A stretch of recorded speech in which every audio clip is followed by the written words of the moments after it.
প্রিয় সাংবাদিক ভাই বোনেরা, আমি মোহাম্মদ হাসান, আমার কোম্পানি অ্যাডিস ইন্টারন্যাশনাল। আমি পারিবারিকভাবে আমার এই ব্যবসায় পারিবারিকভাবে আমাদের প্রায় 40 বছর ধরে আমরা এই বিজনেস করতেছি।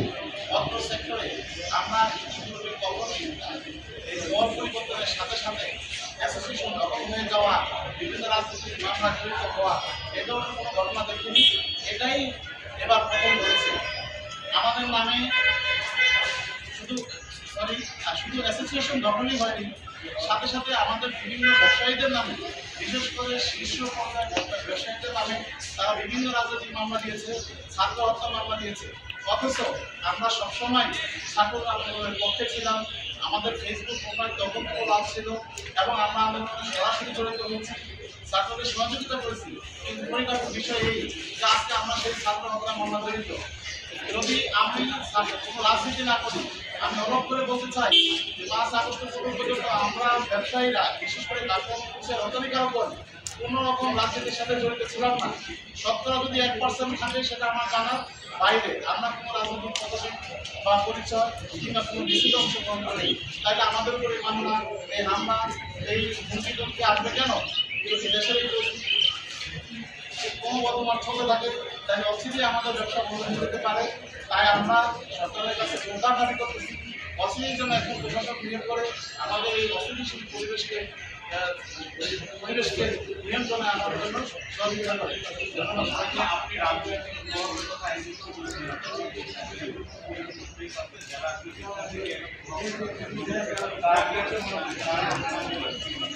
আমরা যারা বর্তমানে গ্রহণ করে নিয়েছি, আপনারা জানেন যে বাণিজ্য মন্ত্রণালয়ের আমাদের বিধি অনুযায়ী যদি সকল সদস্য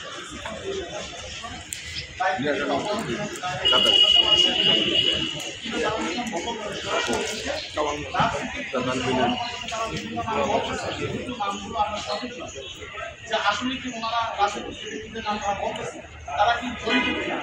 হ্যাঁ, আমরা বলতে পারি না। তাই এই মুহূর্তে রাজনীতির সাথে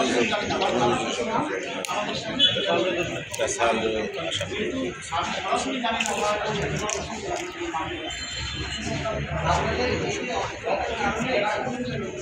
যে আমাদের রপ্তানি বার্ষিক 800 থেকে 1000 এটা পুরাটাই মানে আমাদের দেশীয় প্রোডাক্ট। টাকা এবং কিসের এখন বিদেশ থেকে মানে বাংলাদেশি প্রোডাক্ট, যা ইনকাম হয় সম্পূর্ণটা বাংলাদেশের আয় হিসাবে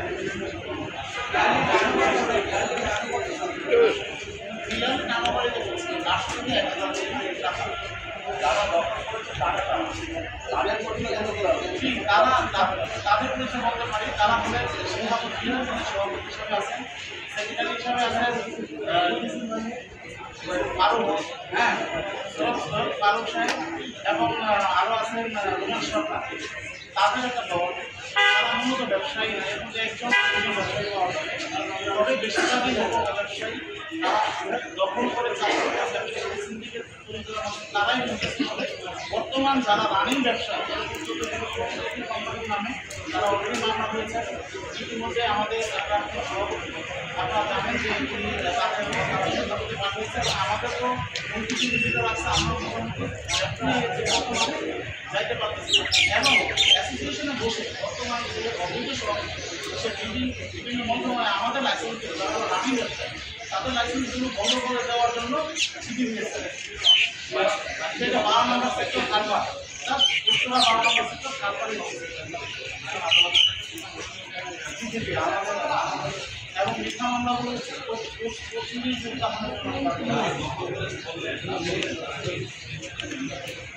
এর মধ্যে 2-1 মেম্বার ছিলেন, আর বাকিরা মেম্বার নয়। তবে বর্তমানে যারা এসে তাদেরকে মেম্বার করেছে, তাদের রাজনীতি পরিচয় তারা বলতেছে আমাদের সন্দেহ। আমরা তারা এবং সরকারের বিভিন্ন ধরনের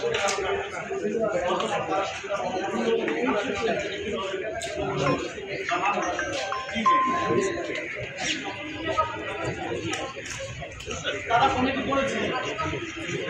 আগের কমিটিকে তারা বিভিন্ন মুক্তির মাধ্যমে জীবন মাসের মুক্তির মাধ্যমে তারা করতে করতে 5 বছর বেশি তারা বাণিজ্য মন্ত্রণালয়কে আগের কমিটি অভিজ্ঞতা হচ্ছে যে আমরা আমাদের প্রশাসন নিয়োগ চাচ্ছি এই মধ্যে বাণিজ্য মন্ত্রণালয় কিছু মন্ত্রণালয় যে আমি কমিটি লোক না কমিটি লোক আছেন ওনারা আছেন আমি একজন ব্যবসায়ী। ধন্যবাদ। ঠিক আছে ঠিক আছে।